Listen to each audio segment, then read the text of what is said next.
1755 दिन धरी 1754 दिन धरिक आम शुणी शुणी शुणी शुणी आसचे।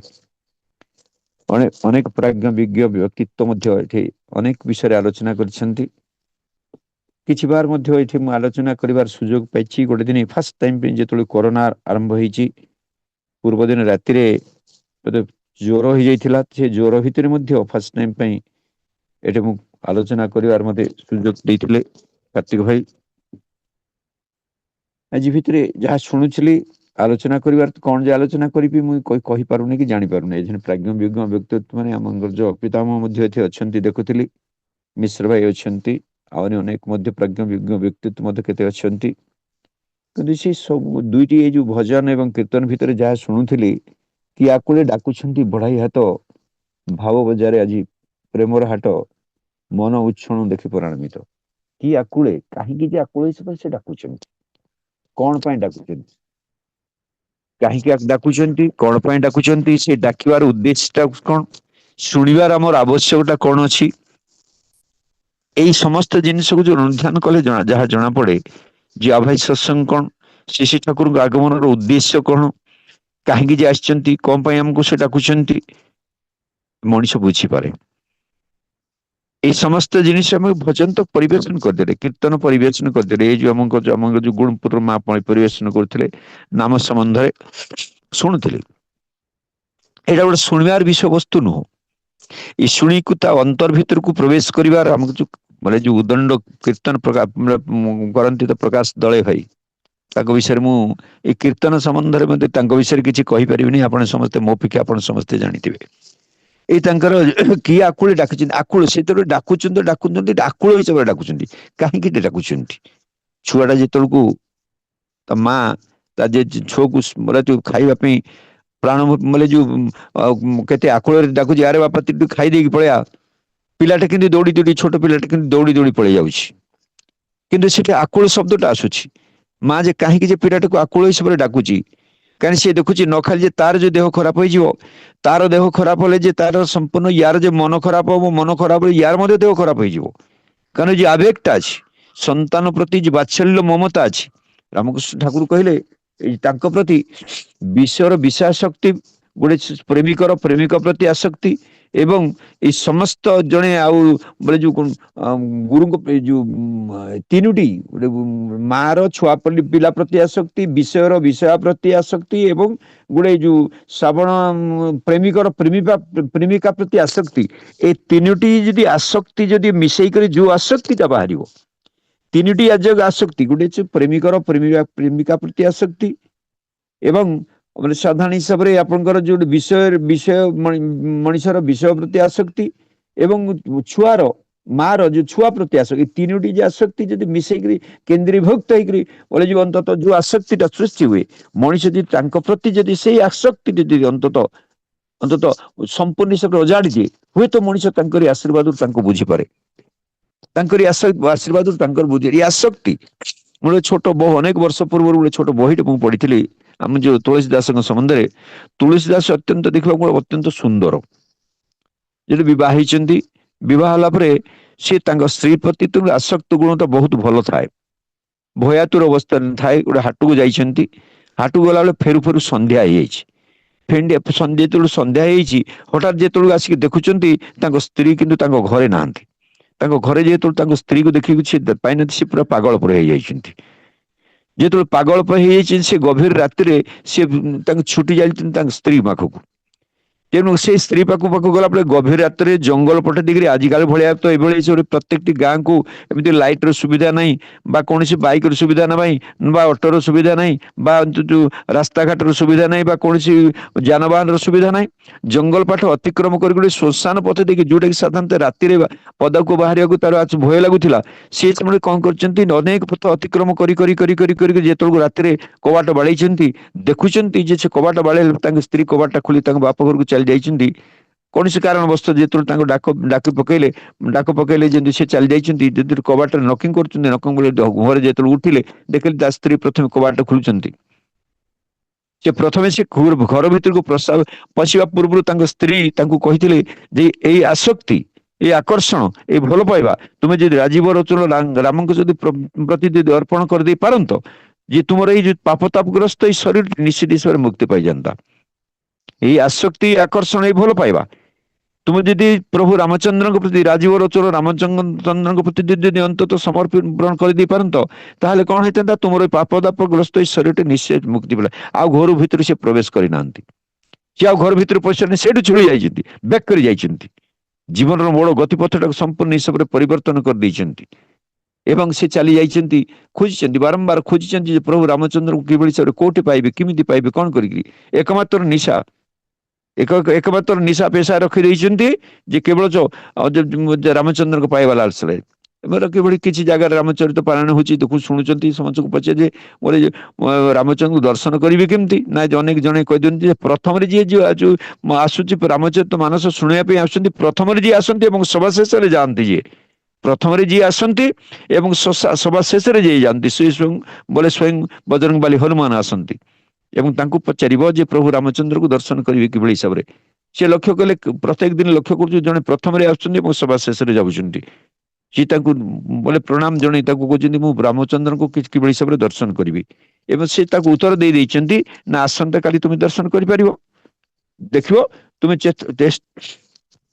ଦେଖିବ ଯେ ତୁମେ କାଲି ତମ ଘରକୁ ବୋଲେ ପ୍ରଭୁ ରାମଚନ୍ଦ୍ର ଯିବେ।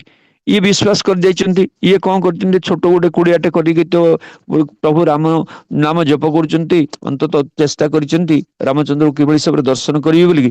ସେଇ ସମୟରେ ଆମର ଯୋଉ ଗାଁ ଗହଳିରେ ଯେମିତି ବୋଲେ ମାଙ୍କଡ ନଚେଇବା ପାଇଁ ଆସନ୍ତି, ଗୋଟେ କେଳା କେଳଣି ଏଇ ଯୋଉ କଣ ଯୋଉ ଆସନ୍ତି, ଦିଟା ଲୋକ ଆସିଛନ୍ତି, କେଳା କେଳଣି ସାଧାରଣତଃ ସପ ନଚାନ୍ତି, କିନ୍ତୁ ଦିଟା ଲୋକ ଆସିଛନ୍ତି ଶବର ସବରଣୀ, ଏଇ ମାଙ୍କଡ ନଚେଇବା ଉଦ୍ଦେଶ୍ୟରେ ସମସ୍ତଙ୍କୁ ମାଙ୍କଡ ନଚା ଦେଖିବ। ଇଏ ୟାଙ୍କର ତନୁ ମନ ଧନ ସମସ୍ତେ କିଛି ଅର୍ପଣ କରିଦିଅନ୍ତି ପ୍ରଭୁ ରାମଚନ୍ଦ୍ରଙ୍କ ପାଖରେ। ଇଏ ଯୋଉ ଦାଣ୍ଡରେ ଆସିକି ଦେଖୁଛନ୍ତି, ଦିଟା ଲୋକ କହୁଛନ୍ତି ତମେ ଗୋଟେ ମାଙ୍କଡ ନଚା ଦେଖିବ କି, ମାଙ୍କଡ ନାଚ ଦେଖିବ କି, ସିଏ ବିରକ୍ତ ହେଇକି ନା ଯା ଯା ଯା ଯା ଯା, ତାଙ୍କୁ ବିରକ୍ତ ହେଇକରି ତାକୁ ମାନେ ଯୋଉ ତାକୁ ଘୋଡି ଦେଇ ଯାଇଛନ୍ତି। ସିଏ ଏଣ୍ଟାର ଡେ ଚାଲିଗଲା ପରେ ସେ ଦେଖିଲେ ଯେ କୌଣସି ପ୍ରକାର ପ୍ରଭୁ ତ ରାମଚନ୍ଦ୍ର ଆସିଲେ ନାହିଁ। ସେଇଠୁ ସେ ପରବର୍ତ୍ତୀ ଅବସ୍ଥାରେ ସେ ଦିନ ସନ୍ଧ୍ୟା ବେଳକୁ ପୁଣି ଆଉଥରେ ଯାଇଛନ୍ତି, ତାଙ୍କୁ ଯେତେବେଳେ ପ୍ରବଚନ ଶୁଣିବା ଉଦ୍ଦେଶ୍ୟରେ ଯାଇଛନ୍ତି, ତାଙ୍କ ପାଖରେ ପ୍ରଣାମ ଜଣେଇ କରୁଛି, କାହିଁ ଆପଣଙ୍କୁ ତ ରାମଚନ୍ଦ୍ରଙ୍କୁ ଦର୍ଶନ କରିବା ପାଇଁ କହିଥିଲେ, କାହିଁ ରାମଚନ୍ଦ୍ର ତ ଦେଖିପାରିଲେ ନାହିଁ। ସେ କହୁଛନ୍ତି ନା ସେ ଯାଇନଥିଲେ, ହଁ ତ ଯାଇଥିଲେ, ତ କାଲି ସେ ଯାଇଥିଲେ କେଳା କେଳୁମ ଭଳି ଯୋଉ ଶବର ସବରଣୀ ବେଶରେ ମାଙ୍କଡ ନଚେଇବା ବାହାନାରେ ସେ ଯାଇଥିଲେ। ସେଇଦିନ ସେ ବୁଝି ପାରିଥିଲେ, ସେ ଯେ ବୁଝି ପାରିଥିଲେ ବୋଲେ ଯେ ସେ କିଭଳି ହିସାବରେ ସେ ଦର୍ଶନ, କାହାକୁ କିଭଳି ହିସାବରେ ଦର୍ଶନ ଦିଅନ୍ତି, ଆମେ ତ ବୁଝିପାରେ ନା। ସେ ତ ଆମେ କହୁଛୁ, ସେ ତ ଚାହିଁବା ଜାଣିନା ଦୟାମ, ଚାହିଁ ଧନ ଜନ ଆୟୁ ଆର ଆରୋଗ୍ୟ ବିଜୟ। ଆମେ ଯୋଉ ରଜନୀକାନ୍ତ କବିତାକୁ ପରମ ଦୟାଲ ଯୁଗପୁରୁଷ ଶ୍ରୀ ଠାକୁର ଅନୁକୂଳ ଚନ୍ଦ୍ର କହନ୍ତି, ସେ ତ ଚାହିଁବା ଜଣେ ନା ଜାଣେନା ଦୟାମ। ଆମେ କଣଟେ ଚାହୁଁ, ଆମେ ଯୋଉ କଣ ଆମ ଯୋଉ ପ୍ରକାଶ ଭାଇ ସୁନ୍ଦର ହିସାବରେ କୀର୍ତ୍ତନ କରନ୍ତି, ଯାଚି ଯାହା ଦେଇଛ ତାକୁ ଯୋଗ୍ୟ ନୁହେଁ, ଅମାନିଆ ମାଗିବାକୁ ଚାହେଁ। ସେ ଜାତିକିରି ଆମକୁ ଯାହା ଦଉଛନ୍ତି ତାକୁ ଆମେ ବୁଝିପାରୁନୁ, ରଖିପାରୁନୁ, ଧରି ପାରୁନୁ, କାହିଁକିନା ଆମର ପାତ୍ରଟା ଅତ୍ୟନ୍ତ କ୍ଷୁଦ୍ର, ସେଥିରେ ପୁଣି ଛିଦ୍ର ଯୁକ୍ତ। ଆମେ ଯୋଉ ଧରି ରଖିବାର ପାତ୍ରଟା ଅତ୍ୟନ୍ତ କ୍ଷୁଦ୍ର, ସେଥିରେ ପୁଣି ଛିଦ୍ର ଯୁକ୍ତ, ଯାହାଟା ପାଉଛୁ ସେଇଟା ତଳପଟ ବୋହିକି ପଳେଇ ଯାଉଛି। ସେଥିପାଇଁ ରଜନୀକାନ୍ତ କବିତାକୁ ପରମ ଦୟାଲ ଶ୍ରୀ ଠାକୁର ଅତ୍ୟନ୍ତ ଗୋଟେ ଅଭିର ହିସାବରେ ଭଲ ପାଆନ୍ତି। ସେ ତ ଚାହିଁବା ଜାଣେ ନା ଦୟାମୟ, ଆମେ କଣ ଯେ ଚାହୁଁଛୁ ଆମେ ଜାଣେ ନା, ସେ ଆମେ କଣ ଚାହୁଁଛୁ, ଚାहे ଧନ ଜନ ଆୟୁ ଆରୋଗ୍ୟ ବିଜୟ। ଧନ ଚାହୁଁଛୁ, ଜନ ଚାହୁଁଛୁ, ଆୟୁ ଚାହୁଁଛୁ, ଆରୋଗ୍ୟ ଚାହୁଁ, ମତେ କେମିତି ରୋଗମୁକ୍ତ କରିଦିଅ। ଆଉ ମୋର ପ୍ରତ୍ୟେକଟି କଥାରେ ସମସ୍ତଙ୍କୁ କେବଳ ବିଜୟର ଧ୍ୱଜା କେବଳ ଉଡେଇକି ଚାଲିବେ, ପ୍ରତ୍ୟେକଟି କ୍ଷେତ୍ରରେ, ଇନ୍ ଏଭରି ରେସ୍ପେକ୍ଟ। ଆପଣ ଦେଖିବେ ସମସ୍ତ ପ୍ରତ୍ୟେକଟି ଜାଗାରେ କିଭଳି ଭାବରେ ବିଜୟର ଧ୍ୱଜା ମୁଁ ଉଡେଇକି ଚାଲିବି। ମୁଁ ଧନ ଚାହିଁବି, ଜନ ଚାହିଁବି, ଆୟୁ ଚାହିଁବି, ଆରୋଗ୍ୟ ଚାହିଁବି ଏବଂ ବିଜୟ ଚାହିଁବି। କିନ୍ତୁ ସେ ଯୋଉ ବୁଝିପାରିନଥିଲେ, ସେ ଯେ ପ୍ରଭୁ ରାମଚନ୍ଦ୍ର ଯେ ଆସେ, ସେ ତାଙ୍କୁ ପୁଣି ପୁନର୍ବାର ଆସିକି ଫେରିକି ପଳେଇ ଯାଇଛନ୍ତି, ସେ ବୁଝିପାରିନଥିଲେ। ତେଣୁ ଆମମାନଙ୍କର ସେ ଯୋଉ କେବଳ ଜଣକର ନୁହଁ, ସେ କେବଳ ଚାହୁଁଛନ୍ତି ସେ କି ଆକୁଳି ଡାକୁଛନ୍ତି ବଢାଇ ହାତ, ସେ ଆକୁଳି ହିସାବରେ ଡାକୁଛନ୍ତି। ଏଇ ମର୍ମରେ ଆଲୋଚନା କରିବା ପୂର୍ବରୁ ମତେ ଭୟ ଲାଗେ ଆଜ୍ଞା। ମୁଁ ଜଣେ କାହିଁକି ନା ସାଧାରଣ ହିସାବରେ ଯାହା ଶୁଣି ଆସୁଛି, ମୁଁ ଜଣେ ସେଭଳି ଜଣେ ବ୍ୟକ୍ତିତ୍ୱ, ଗୋଟେ ଜ୍ଞାନୀ ଗୁଣୀ ବ୍ୟକ୍ତିତ୍ୱ ନୁହଁ, ଗୋଟେ କୋଉ ଟପିକ ଟା ମୁଁ ଆଲୋଚନା କରି ଯେ କ୍ଷୀର ପାଇଲା ପରେ ଅନ୍ତତ କଣ୍ଟା ଦୀପତ କହିବା ପାଇଁ ଗୋଟେ ସାହସ ଆସିଯାଏ ଅଟୋମେଟିକ। ଦୟାକରି ଯେ ପ୍ରଭୁ ସେ କ୍ଷୀରଟାକୁ ଯୋଗାଇ ଦିଅନ୍ତି। କଣ ଯେ କହିବି, କଣ ଯେ କହିବି, କଣ ଯେ କହିବି ବୋଲି କିନ୍ତୁ ଭୟ ଲାଗୁଥାଏ। ପ୍ରତ୍ୟେକଟି ଓଡିଶାର ବର୍ଷ ବର୍ଷ ଧରିକି ଆମେ ଆଲୋଚନା କରୁଛୁ, କିନ୍ତୁ ସେ ଭୟଟା ଆଜି ପର୍ଯ୍ୟନ୍ତ ସେ ଭୟଟା ଆମମାନଙ୍କ ପାଖରେ ଅଛି ଯେ କଣ ଯେ ଆଲୋଚନା କରିବି। ଅନେକ ପ୍ରାଜ୍ଞ ତାଙ୍କ ମନରେ ଅନ୍ତତଃ ଦୀପତ ଖୁସି ଦେଇପାରିବି ନା କଣ, ଭୁଲ କଥା କିଛି କହିବି ନାହିଁ ତ, ଏଣୁ ତେଣୁ କିଛି କହିବି ନାହିଁ ତ, ଏଇ ଭୟଟା ପାଖରେ ଥାଇକି ଠାକୁର ପାଖେ ବାରମ୍ବାର ପ୍ରଣାମ କରିଛି, ଠାକୁର ଦୟାକରି ଯେ ପ୍ରଭୁ ତୁମର କଥା ତୁମେ ଟିକେ କହିଦିଅନ୍ତୁ। ତୁମର କଥା ଯଦି ତୁମେ ଯଦି ମୋ ମୁହଁ ଦେଖି ଯଦି କହିଦେଇଥିବେ, ହୁଏତ ଅନେକ କାହା ପ୍ରାଣରେ ଯେ ଅନ୍ତତଃ ନିଶ୍ଚିତ ହିସାବରେ ହସ ଟିକେ ଫୁଟେଇ ଦେଇପାରିବ, ଜୀବନର ରାହା ଟିକେ ସେ ଯେ ପାଇପାରିବ, ଯୋଉ ଅନ୍ତତଃ ଅବାଟରେ ଯାଉଥିଲା ବାଟକୁ ଯଦି ଆସିପାରିବ, ସେଠି ହଉଛି ପରମ ସମ୍ପଦ ବୋଲି ଅନୁଭବ କରିପାରେ ଆମେ ପ୍ରତ୍ୟେକ ଦିନ। ତେଣୁ ସାଧାରଣ ହିସାବରେ ଆମେ ଜାଣୁ ଯେ କିଆ କୋଳେ ଡାକୁଛନ୍ତି ବଢାଇ ହାତ, ବୋଲେ କଣ ଭାବ ବଜାରେ, ଏଇ ଭାବର ବଜାର ଯେ ଆମର ଜଣିଛି ଭାବ ବଜାର ଆଜି ପ୍ରେମର ହାଟ, ମନ ଉଚ୍ଛନ ଆଜି ଦେଖି ପରାନ୍ବିତ। ଏହି ପରାନ୍ବିତ ତାକୁ କହୁଛି ଯେ ଆମର ଯୋଉ ଏଇ ବିରାଟ ଭାବର ଯୋଉ ବଜାର ଚାଲିଛି, ଏଇ ସତ୍ସଙ୍ଗ ବିରାଟ ଭାବର ବଜାର ଚାଲିଛି, ସମ୍ପୂର୍ଣ୍ଣ ମନଟା ସମ୍ପୂର୍ଣ୍ଣ ହିସାବରେ ଉଚ୍ଛନ୍ନ ହେଇଯାଉଛି, ଦେଖିକିରି ମନ ଉଚ୍ଛନ୍ନ ହେଇଯାଉଛି। କି ଉଚ୍ଛନ୍ନଟାକୁ ଆମେ କିନ୍ତୁ ସାଧାରଣତଃ ସୀମିତ ଏଇ ଯୋଉ 1.5 ଘଣ୍ଟା 7ଟା 5 ଭିତରେ ସୀମିତ ରଖିଲେ ଚଳିବ ନାହିଁ। এই ଭାବଟାକୁ ବୋଲେ ସମ୍ପୂର୍ଣ୍ଣ ପ୍ରେମର ହାଟଟାକୁ କେହି ଯୋଉ 7ଟା 5 ଭିତରେ ସୀମିତ ରଖିଲେ ଚଳିବ ନାହିଁ। ଏଇ 7ଟା 5 ଯଦି ବନ୍ଦେ ପରିଶ୍ରମ ଧ୍ୱନି ହେଇଯିବ, ଏଇ ଧ୍ୱନିଟାକୁ ଯେ ପରବର୍ତ୍ତୀ ଅବସ୍ଥାରେ ଯେ এই ଯୋଉ କାମ କରୁଥିବ ଲୋଭ ମଦ ମୋହ ମଦ ଆଶ୍ଚର୍ଯ୍ୟ ଭିତରେ ଆମେ ଯୋଉ ଜୀବନଟାକୁ ଅତିବାହିତ କରିଯାଇଛେ, ଜୀବନଟା ସେଠି ଆମେ ଛାରଖାର ହେଇଯାଏ। এই ଯୋଉ ଭାବ ବଜାରଟା ଯୋଉ ଭାବର ବଜାରଟା ଯୋଉଛି ଜୀବନର 24 ଆୱାର୍ସ, এই ଭାବର ବଜାରଟାକୁ ମୁଁ ଯଦି ଧରିକି ରଖିକି ଚାଲିବି, ସୀତାର ତାର ଭରା ଠାକୁର କହିଲେ ଯେ ସୀତାର ତାର ଯେଭଳି ସବୁବେଳେ ଟାଇଁ ଟାଇଁ କରି ସଦାବେଳେ ସୁଧୀରି, ମୋର ମନଟା ମଧ୍ୟ ଚିହ୍ନି ତାଙ୍କର ପାଇଁ ସଦାବେଳେ ଟାଇଁ ଟାଇଁ କରି ଶିଖିବା ନିତାନ୍ତ ପ୍ରয়োজন। ସଦାବେଳେ ଅନ୍ତତଃ ଟାଇମ୍ ଟାଇମ୍ ରାମକୃଷ୍ଣ ଠାକୁର ଯୋଉ କହନ୍ତି ଆମର ମନଟା ହଉଛି ଗୋଟେ ଯୋଉ ଆମେ ଯୋଉ ବସିଛେ ଚେୟାର, এই ସ୍ପ୍ରେ ଚେୟାରଟା ହଉଛି ସ୍ପ୍ରିଙ୍ଗ ଦିଆ ଗଦି ସଦୃଶ। এই ସତ୍ସଙ୍ଗର ରୂପେ ଚେୟାରରେ ଯୋଉ ବସିଛେ, ଏଇଟା ହଉଛି ସ୍ପ୍ରିଙ୍ଗ ଦିଆ ଗଦି। ଯେତେବେଳେ ପର୍ଯ୍ୟନ୍ତ ଆମେ ବସୁଛେ ସ୍ପ୍ରିଙ୍ଗଟା ଚାପି ହେଇକି ରହିଯାଉଛି, ଯେତେବେଳେ ବନ୍ଦେ ପୁରୁଷୋତ୍ତମ ଧ୍ୱନି ହେଉଛି ଅଟୋମେଟିକ ସେ ବି କାମ କରୁଥିବ, ଲୋଭ ମଦ ଅଟୋମେଟିକ ତା ପୋଜିସନକୁ ପଳେଇ ଆସୁଛି।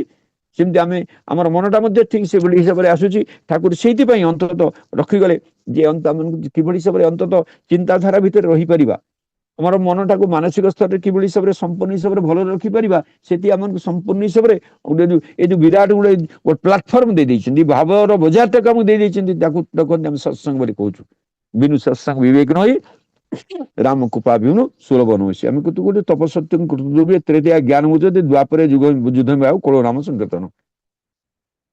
ସତ୍ୟ ଯୁଗରେ ଆମେ କୃତ ଯୁଗରେ ତପସ୍ୟା କରିକି ମଣି ପାରୁଥିଲେ, ତୃତୀୟରେ ଜ୍ଞାନ ଯୁଗ ଥିଲା, ଦ୍ୱାପରରେ ଯୁଦ୍ଧ ଯୁଗ ଥିଲା, କିନ୍ତୁ କଳିରେ ହଉଛି ନାମ ସଂକୀର୍ତ୍ତନ ଯୁଗ।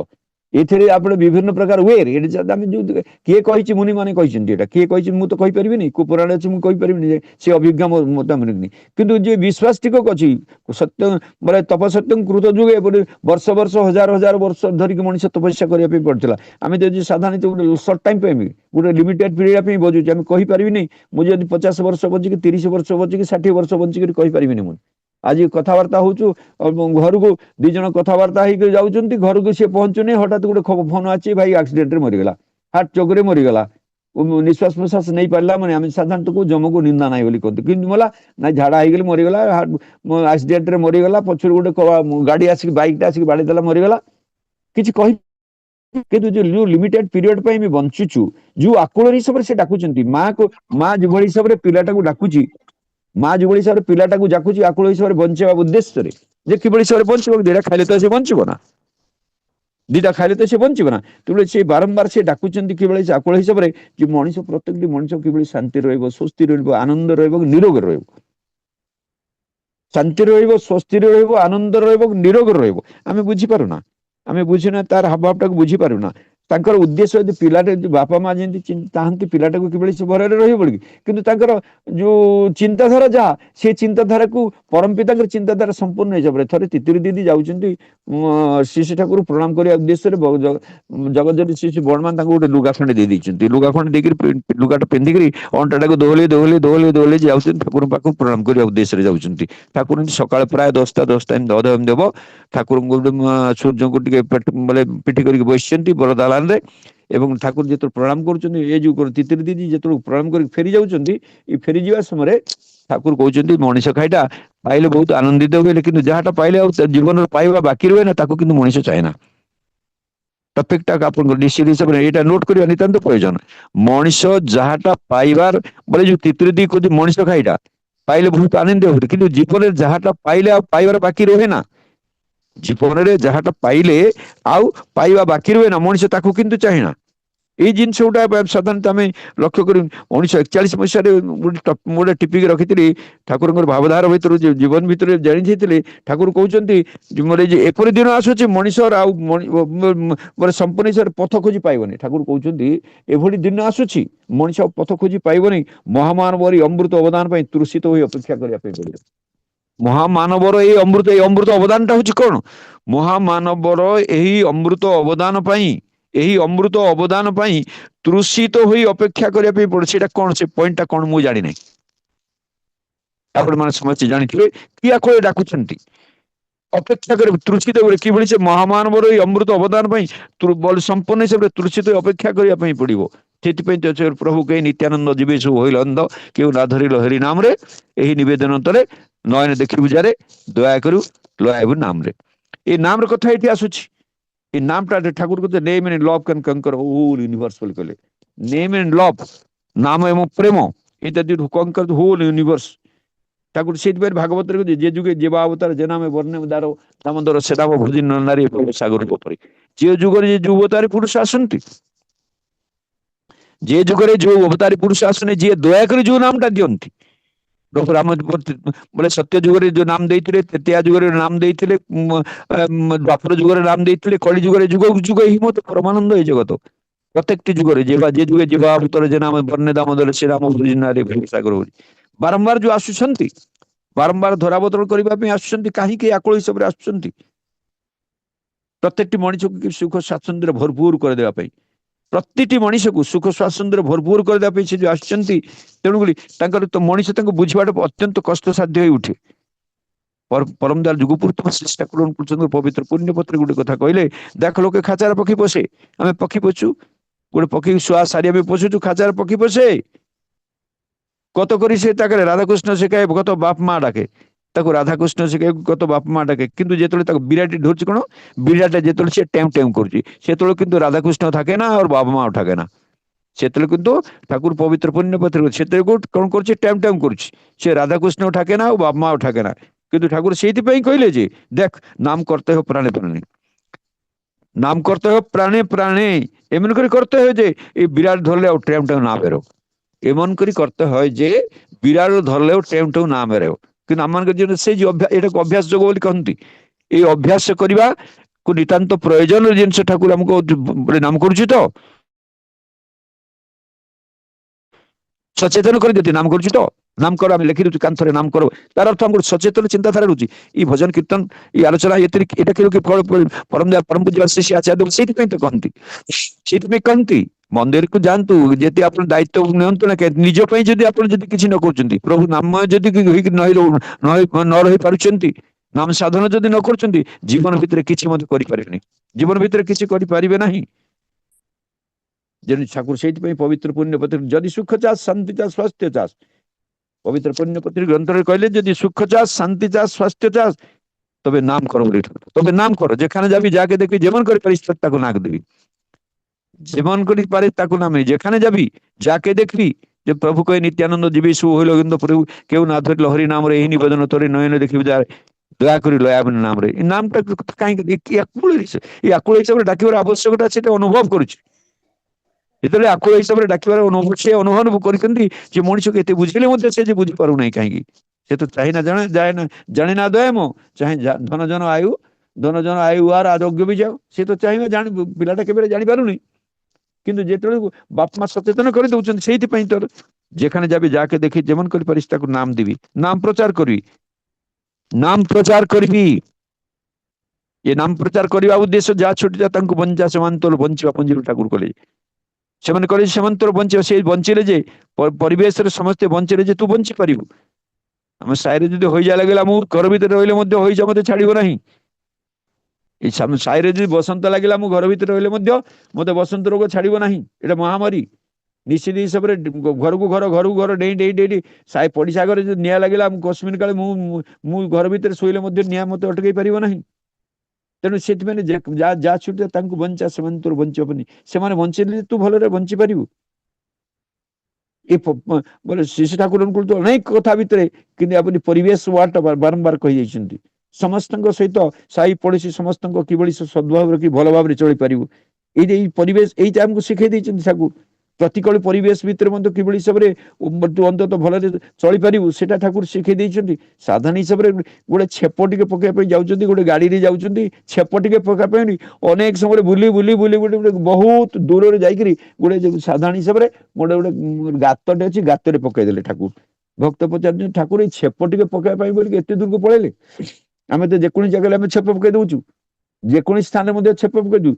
ଠାକୁର କହୁଛନ୍ତି ଏଇ ଯେ ମୁଁ ଯଦି ଏଇ ଟିକକ ଯଦି ନ କରିବି ତୁମ ଜୀବନରେ ବିରାଟ ଫାଙ୍କ ଦେଖାଯାଇଯିବ।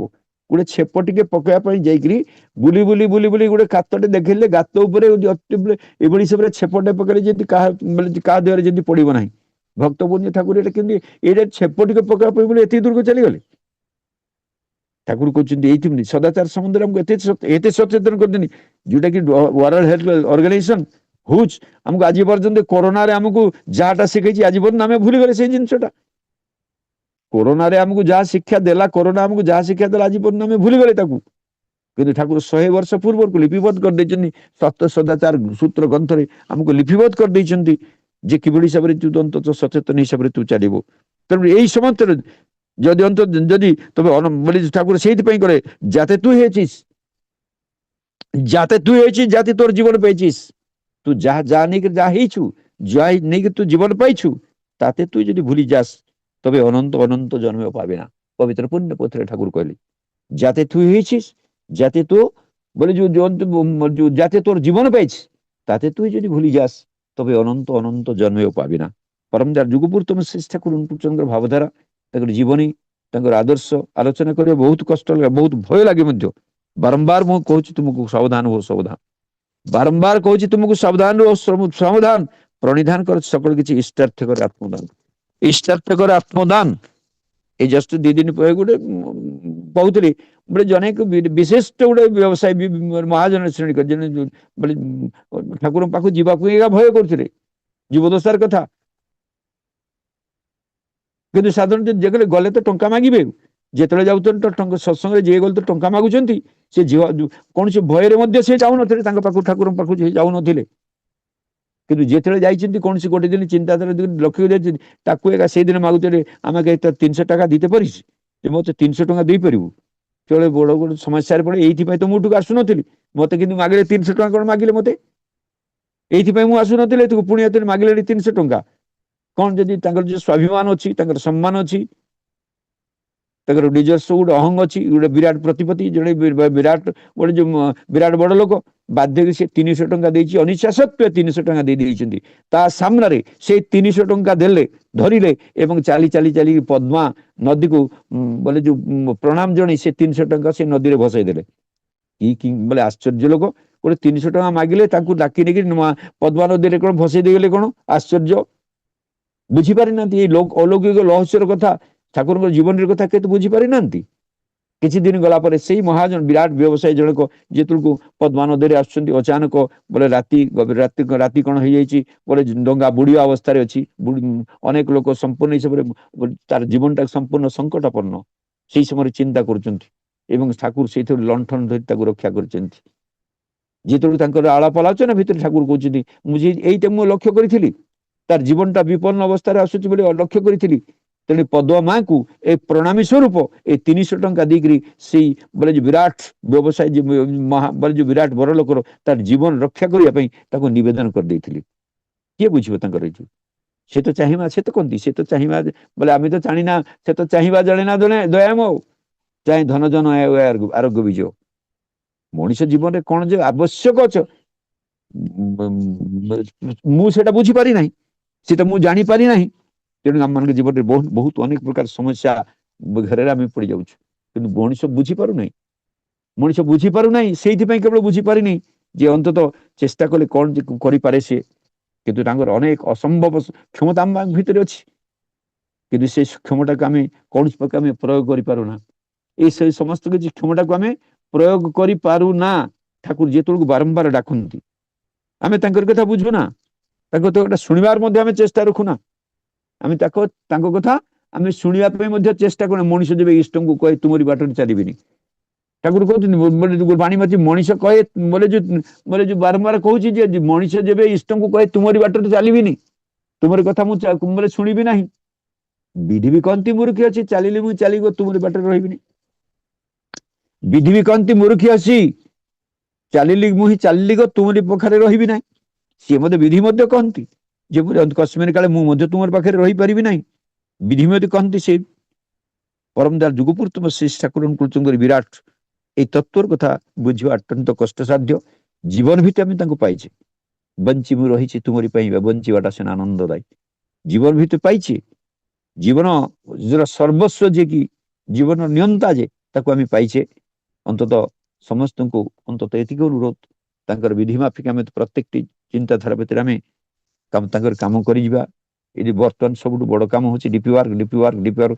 ଯାହାକୁ ଯୋଉ ଦେଖିବ ଡିପି ୱାର୍କ, এই ଯଦି କାମ ଯଦି କରିବା, ଅନ୍ତତଃ ନାମ କର ନିଶ୍ୱାସ ପ୍ରଶ୍ୱାସ ବିଫଳ ଦିଅ ନା কোন শ্বাস, কেবা জানে এই শ্বাস এইপারে তোর ଅନ୍ତିମ ନିଶ୍ୱାସ।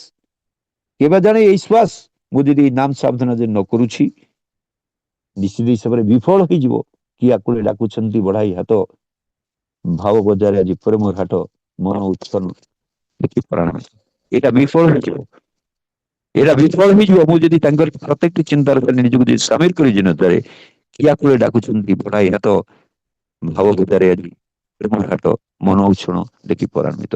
ତେବେ ଯାଉ ନା କାହିଁକି ଏଇ 1755 ଦିନରେ ଆମମାନଙ୍କର ଯୋଉ ଆୟୋଜନ କରିଛନ୍ତି କାର୍ତ୍ତିକ ବେହେରା ଭାଇ ଏବଂ ଅଜାମ୍ବର ନାୟକ ଭାଇ ଯୋଉ ଭୋଗ ନିବେଦନ କରିଛନ୍ତି, ବିଦ୍ୟୁତ କୁମାର ପୃଷ୍ଟି ଭାଇ ଭୋଗ ନିବେଦନ କାମକୁ ଯୋଉ ଅନେକ ଗୁଡ଼ିଏ ପରିବାରକୁ ସଂଯୋଜିତ କରିଛନ୍ତି, ତାଙ୍କ ଭାବଧାରାରେ ଭାବାହିତ ହେବା ପାଇଁ ଉଭୟ ପରିବାରଙ୍କର ତତ୍ ସହିତ ଆମମାନଙ୍କର କାର୍ତ୍ତିକ ଭାଇ, ପ୍ରକାଶ କୁମାର ଭାଇ, ବେହେରା ଭାଇ ଯୋଉ ଭାଇମାନେ ଗ୍ରନ୍ଥ ପାଠ କରିଛନ୍ତି, ଭଜନ କୀର୍ତ୍ତନ ପରିବେଷଣ କରିଛନ୍ତି, ସମସ୍ତେ ଅନ୍ତତଃ ଶ୍ରୋତା ସମସ୍ତଙ୍କର ସାର୍ବିକ ମଙ୍ଗଳ ପାଇଁ ବିଭୁଙ୍କର ଆତୁଳ ଚଞ୍ଚଳ ପ୍ରାର୍ଥନା ଜଣାଇ ମୋର ବକ୍ତବ୍ୟଟା ବିରାମ ଦଉଛି। ଆଜ୍ଞା ଜୟ ଗୁରୁ। ପ୍ରକାଶ ଭାଇ ଜୟ ଗୁରୁ। ଆଜ୍ଞା।